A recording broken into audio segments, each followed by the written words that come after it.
You know, this is one of the biggest times London will ever see as the UK continues on this 11-day journey of farewelling their much-loved monarch. I spent the day amongst the ever-growing crowds wanting to be a part of this moment in history.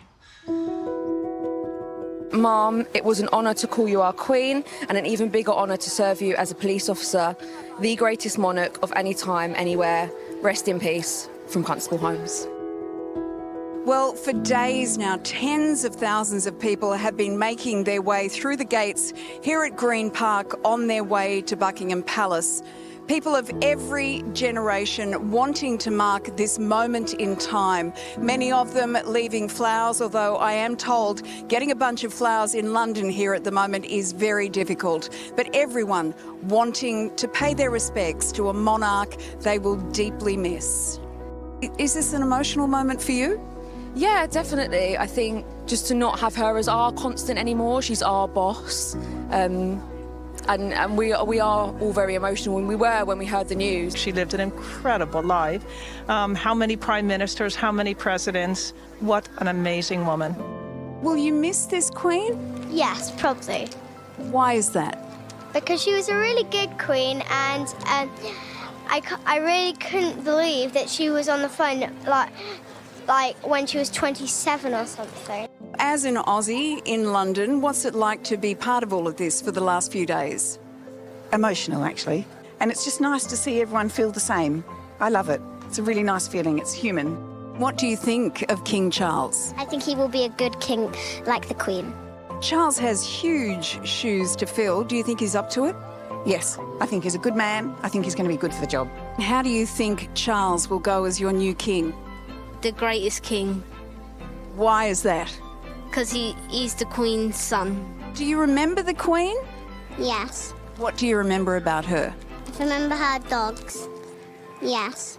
This is one of the many designated floral tribute areas here in Green Park, and they really do extend as far as the eye can see. And as you wander around reading the notes, a few things are clear.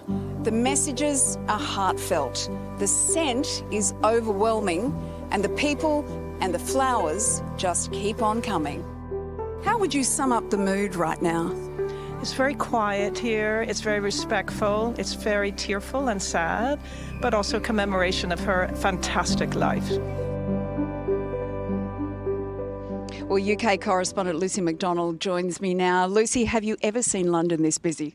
It was absolutely packed yesterday. It was like there was some major festival or concert on, trying to leave central London, weaving your way through crowds and crowds of people all here to mark this moment in history. And it was really interesting, the types of people. It was the weekend, it was a lovely day, that helped.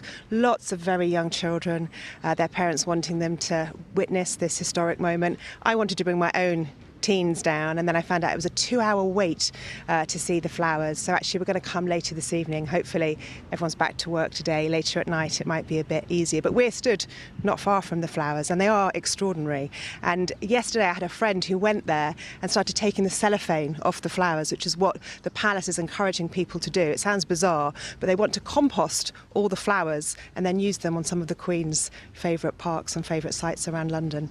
And you can't help thinking that maybe King Charles had something to do with that, the well-known environmentalist that he is. Absolutely, he's making his mark already. And things are only going to get busier in the coming days. Yeah, absolutely. I mean, the focus is very much on Scotland now, where the Queen is lying in state. I think people can file past from 5 o'clock this evening. But the focus really is in London on Wednesday. And hotel groups are already saying bookings are massively up. Train companies are advising people not to travel. Thousands of people are expected to come and pay their respect to the Queen. Now, we've heard that from 5 o'clock on Wednesday evening till 6:30 on Monday morning, that's the day of the funeral, people can queue up to see the Queen's coffin at Westminster Hall. So there's going to be very tight security. People aren't allowed to take bags in, very small bags, but they've also been told you won't be able to sit. It's going to be constant motion, so people are going to be queuing for hours. They certainly are. A lot of focus, of course, on the working royals at the moment. But a little bit of focus also on the non-working royals that are here, Prince Andrew and Harry and Meghan. We've heard that Harry is possibly going to be walking beside the Prince of Wales, Prince William, at the actual funeral. Is this a sign that maybe those three royals are going to be welcomed back into the fold? Well, there were reports in the papers that they might be walking together. At Prince Philip's funeral, there was a cousin in between them. And obviously, a lot's happened since then. So it is perhaps a sign that the brothers aren't as much at war. You imagine King Charles desperately wants them to be together. So it'd be really interesting to see what Harry and Meghan's role is in the funeral on Monday. And of course, Prince Andrew, stop the clocks. I think his PR team are in overdrive because there was a story this morning about the fact that he's adopting two of the Queen's corgis. I have to get the names right. Wick and Sandy are going to live with him and Fergie, but we don't know what he's going to be, how he's going to be involved in the funeral procession, but he's definitely trying to, I think, get some brownie points with the firm and get back into the fold. Not to mention a few brownie points from the public that probably wouldn't go astray either. Absolutely. I think it's got a long way to go, actually. But we have seen a lot more of him, obviously. We saw him yesterday greet the coffin with Anne. The grief etched on her face was really quite extraordinary. And Sophie and Edward. So it'll be interesting to see how much we see of him over the next few days and how he's going to attempt a very, very hard job of rebuilding that public profile. But I don't think he'll be given any active royal duties. I can't see Charles allowing that. All right, Lucy McDonald, always great to get your perspective. Thanks so much for joining us.